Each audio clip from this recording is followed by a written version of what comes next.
was barefoot, mid-stretch, sweaty, calm, in my own living room. And then, bang, bang, bang! A stranger stood at my door, furious, shaking, and about to accuse me of something that would flip my entire morning upside down. Because apparently, doing yoga in my own home was provoking her husband. If you've ever been blamed for someone else's bad behavior, if you've ever been told to shrink yourself to make others comfortable, then hit that like button, subscribe, and buckle up. Because this story isn't just about yoga pants. It's about boundaries, entitlement, and a man who forgot windows work both ways. Let me take you back to that morning. It was one of those rare, peaceful starts to the day, the kind you don't rush. Sunlight filtered through the small gap in my curtains, warming the hardwood floor. The room smelled faintly of eucalyptus from my diffuser. Soft music hummed in the background. I was doing yoga, like I always do. Leggings, sports bra, standard workout clothes.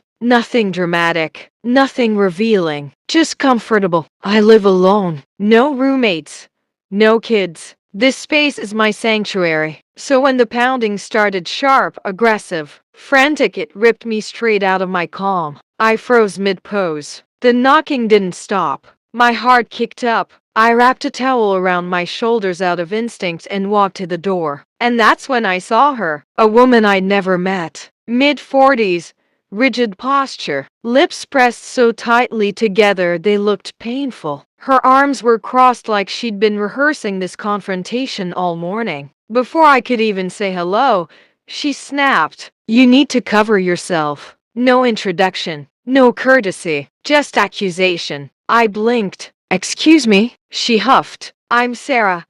I live next door, and what you're doing is inappropriate." My confusion turned into that slow, creeping dread, you know, the one where you realize someone has already decided you're the villain. I asked her calmly what exactly I'd done. She tilted her head, eyes cold. "My husband saw you through the window, half naked, doing that." She gestured vaguely toward my living room like yoga itself was obscene. I looked down at myself. Leggings, sports bra, fully dressed by gym standards. That's when the penny dropped. Her husband wasn't just seeing me, he was watching. I felt my stomach tighten, not guilt, not shame, violation. I said evenly, "I think the bigger issue here is why your husband is looking into my windows." Her face went red. "Don't turn this around on me." Oh, but I was absolutely going to. I reminded her I was inside my own home, that my curtains were mostly drawn, that no one had invited her husband to observe my morning routine. She scoffed. "It's disrespectful. This is a family neighborhood."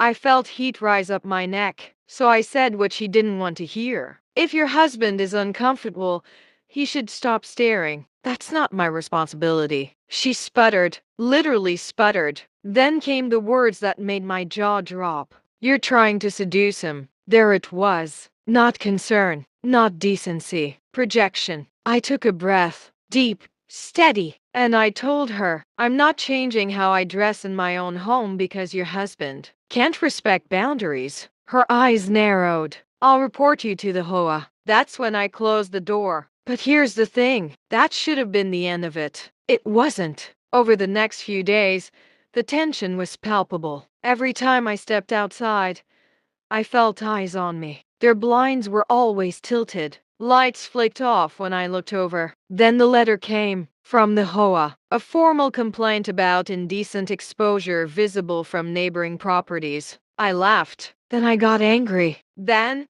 I got strategic. Because see, I work in compliance. Documentation is my language. So I reviewed the HOA rules, word by word. Nothing, absolutely nothing about workout attire inside private residences. But there was something else. A clause about harassment, and another about surveillance. So I bought a security camera. Nothing flashy, just enough to cover my front door and window. And within 48 hours, I had proof. Sarah's husband, standing too close to the glass, lingering, returning, again and again, not passing by, not accidental, watching. I saved everything, screenshots, timestamps, logs. Then I sent an email to the HOA with attachments. The meeting was scheduled the following week. Sarah showed up smug. Her husband sat stiff beside her, eyes glued to the floor. The HOA president asked me to explain my behavior, so I did.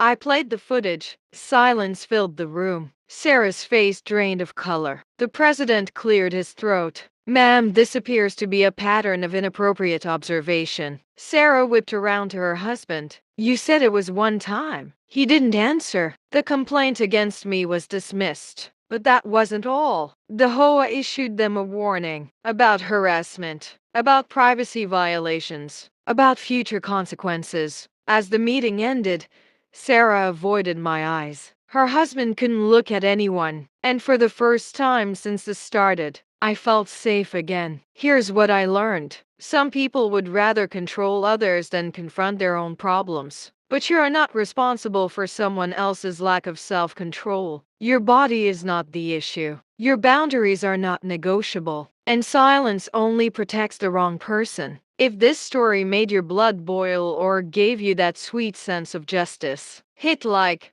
subscribe, and tell me in the comments, what's the most satisfying moment of karma you've ever seen? Because trust me, we're just getting started.